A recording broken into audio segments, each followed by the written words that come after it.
Did you know that more than 80% of Americans have at least one cavity by the time they reach adulthood? And it's one of the most chronic diseases affecting people of all ages. Did you also know that the dental hygienists are prevention specialists, and we are poised to be the early intervention catalyst for our patients in order to treat and manage dental cavities? Hi everyone, my name is Billy Lunt, and in this episode, we're going to be talking about caries risk, treatment, and prevention. My intention is to spark an idea of understanding and create a baseline knowledge for you as you move ahead in the dental hygiene program, learning about risk assessments and the caries risk, as well as disease prevention and some of the opportunities and options that you have when you are managing caries risk for your patients in the clinical setting. I'm here to help you on your learning journey to support you through the dental hygiene program and beyond.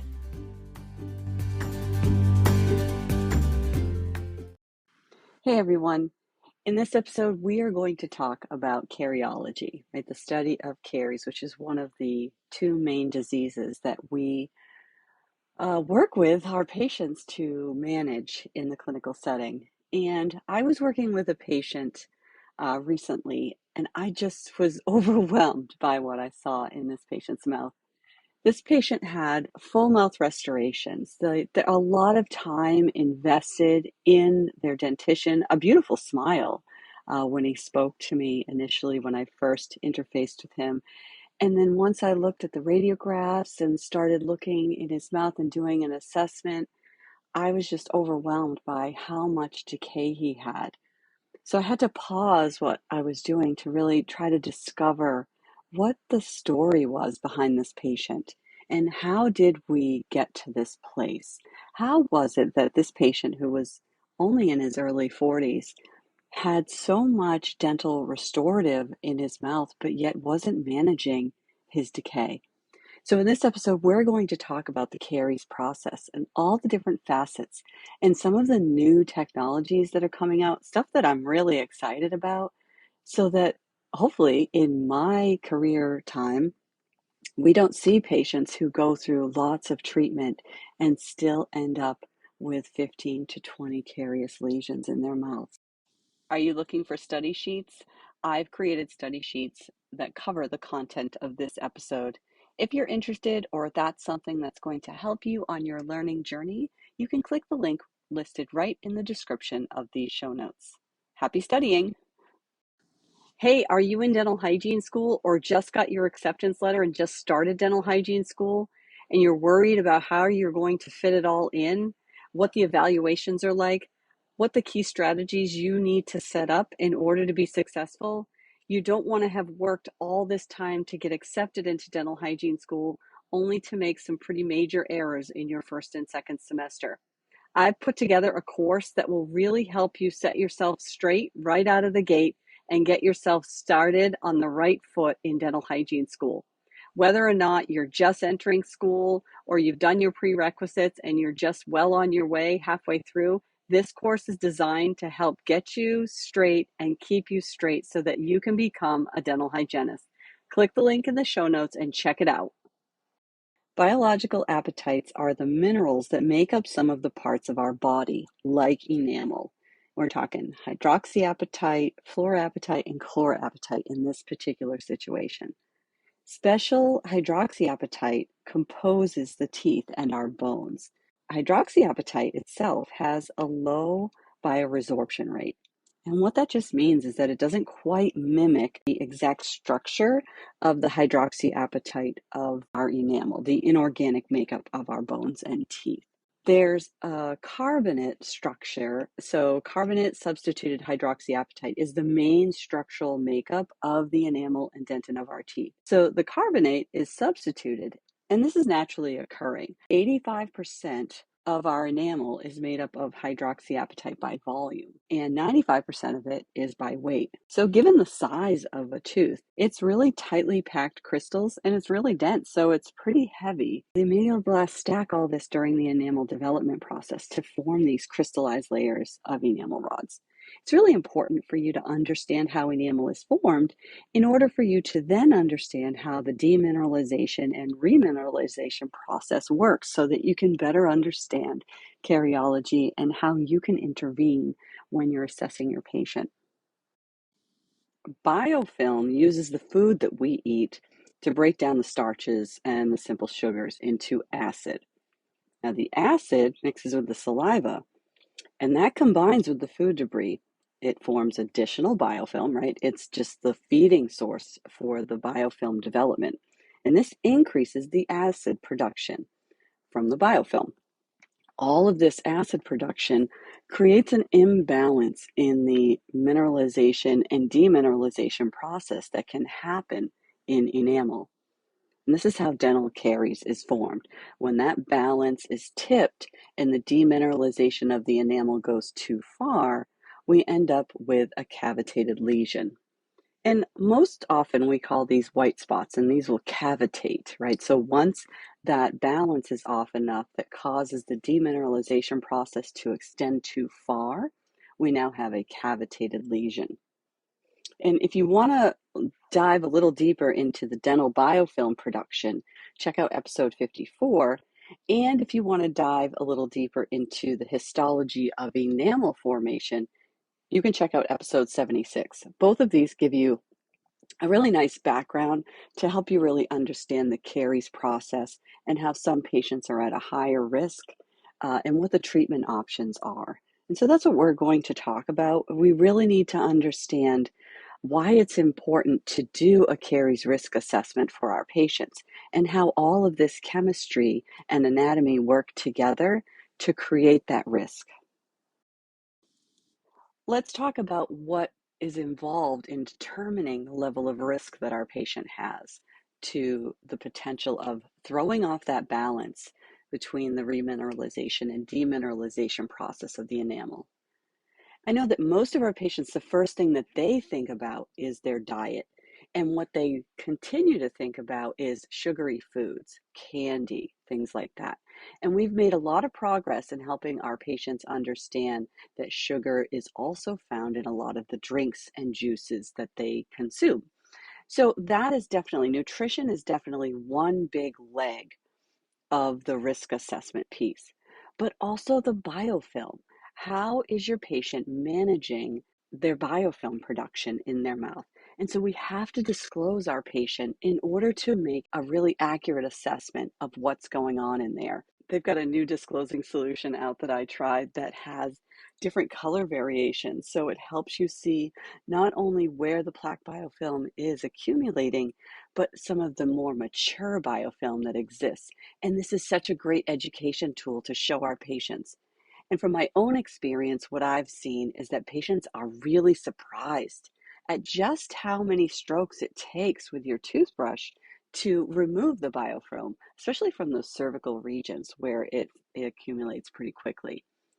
And the other part of the risk assessment that we can't overlook is the dentition itself. Some of those malpositioned teeth and so some of those inadequate embrasure spaces and open contacts that exist for our patients. Those are factors as well. And if there's places where there's periodontal involvement and furcation involvement, your patient's just going to have a more challenging time controlling the biofilm and controlling the caries. We also cannot overlook the contributing factors of some of the medications that patients are taking that change the saliva flow in their mouth. As you go through the program, you are going to learn about all of the different chronic illnesses and some of the most chronic diseases that a lot of our patients have that you will see show up on the medical history while you're in school as a student. And you will find out some of the links between those chronic diseases and how that contributes to an increased caries risk. Some of our diabetic patients, their glycemic index definitely impacts the saliva in their mouth. And some of these chronic diseases and illnesses that patients have contribute to their risk because of the medications that they're taking. So there's different reasons why these chronic illnesses cause an increased caries risk in the mouth. And this is stuff that you will discover and learn about as you work through the program as a student. And the other thing we cannot overlook is dexterity and cognitive ability.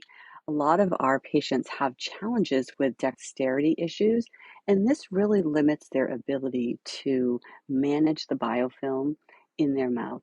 It's important for us as providers to help our patients overcome some of those challenges and provide different interventions for them in order to keep that balance maintained as best we can in the mouth.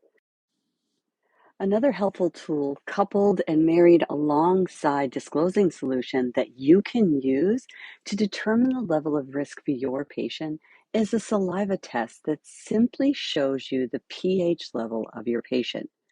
We know that that remineralization demineralization balance is off once the pH hits 5.5 or lower. So it's important for us to couple that into our risk assessment with our patients so that we can make the determination if the pH is a contributing factor specifically for the patient that we're working with.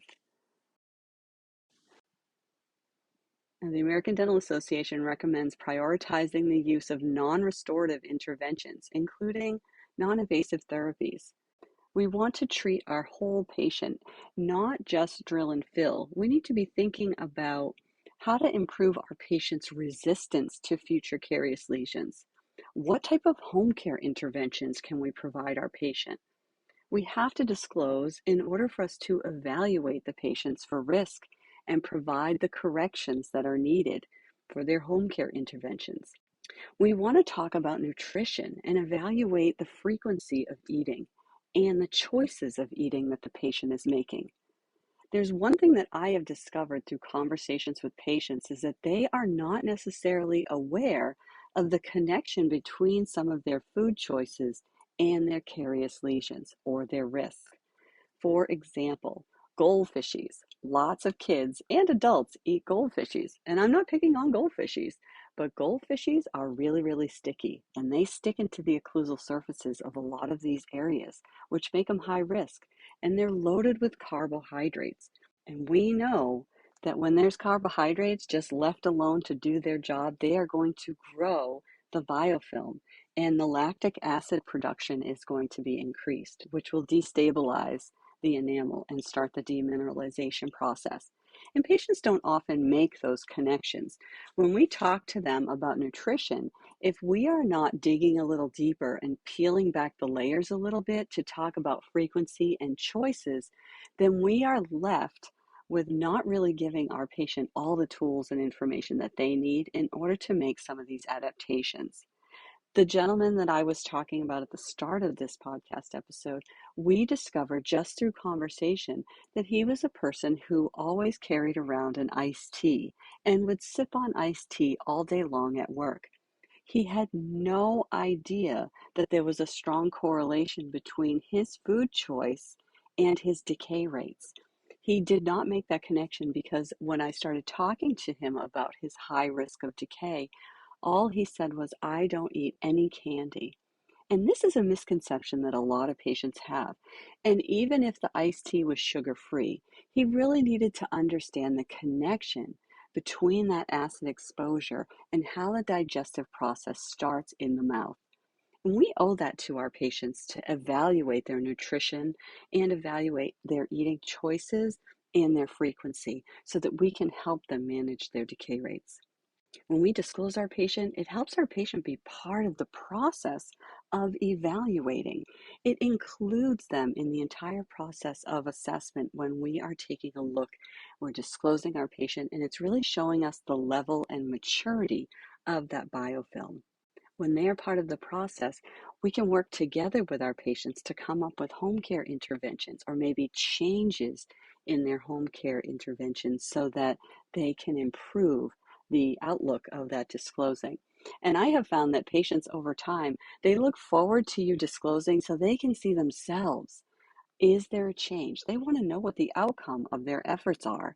And the disclosing solution is a really easy, painless way to show our patients that they're making progress or there's other areas that they need to work on. Because oftentimes when we highlight an area for our patient, they'll start working really hard on that particular area And there might be another area in the mouth that kind of falls off the wagon. So it's important to every time reevaluate for any home care interventions that need to take place for your patient.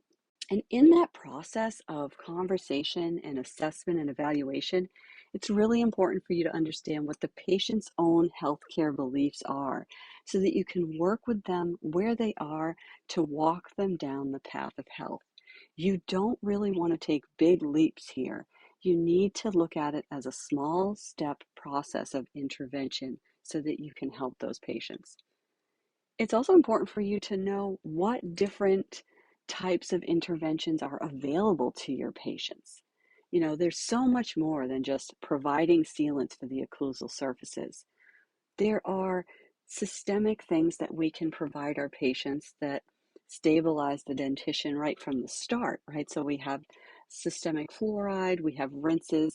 Obviously, we have community water fluoridation. So it's important for you to know if your patient lives in an area where they're receiving fluoridated water or fluoride exposure.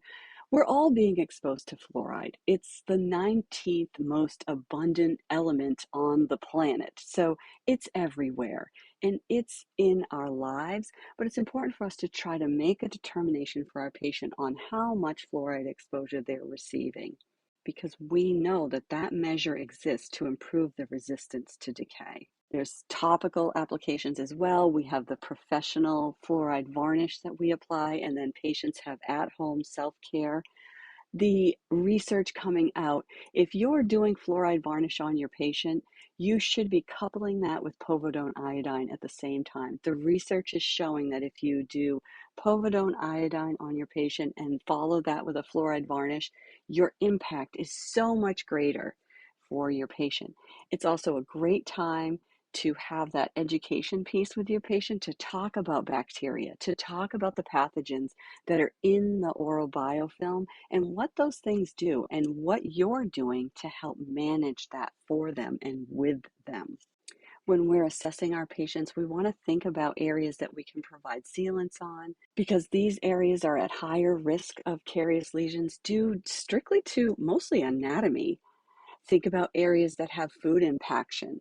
If you have a food trap area, your risk of a carious lesion just goes up so tremendously. And we want to try to create a mechanical resistance to reduce the cariogenic bacterial access, right? We want to keep things easy to clean for our patients. So this is where ortho interventions come in. No matter what the age of our patient, have that conversation.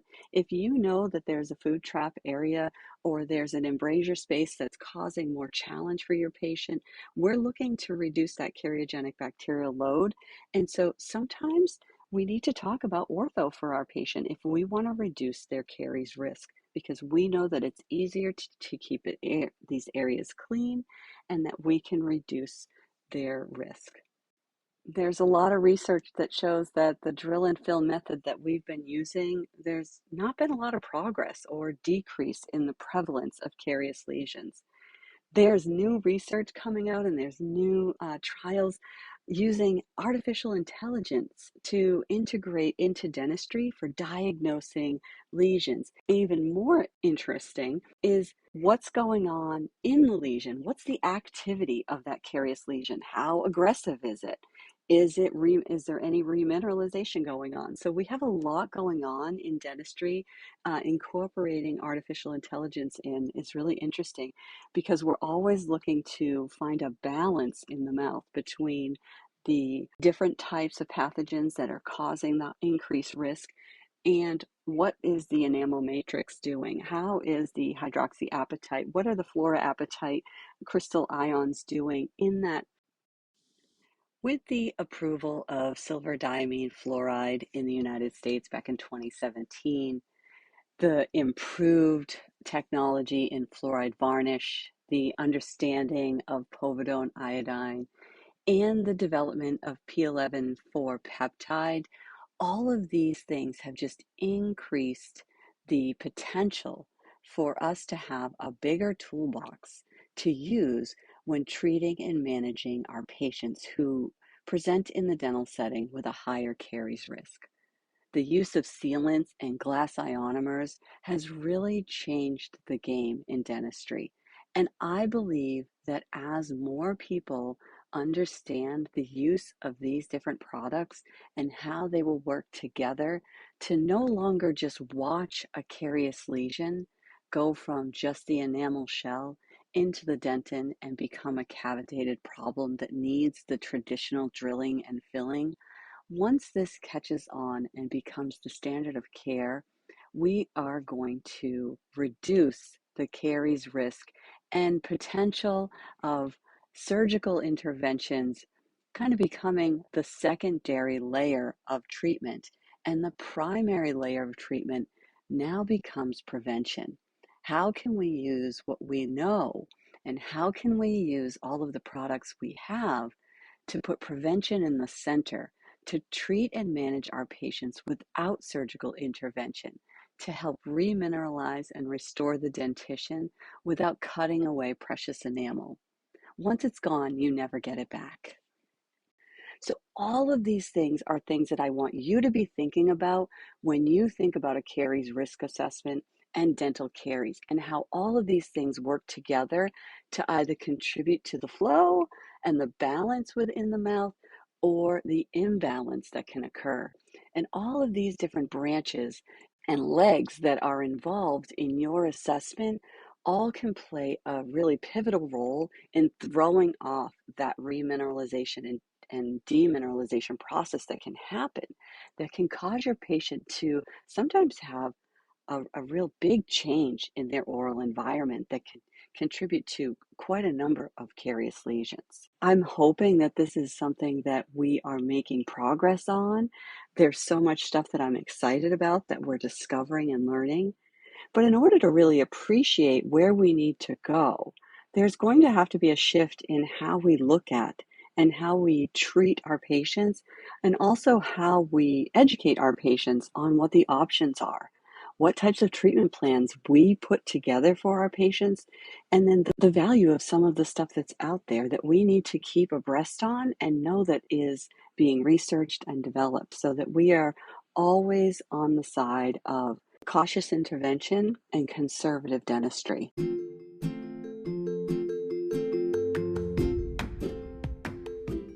I would invite you to send me any questions that you need answered. Questions come up when you listen to this podcast. I have a link in the show notes, and I'd be happy to answer any questions that you have.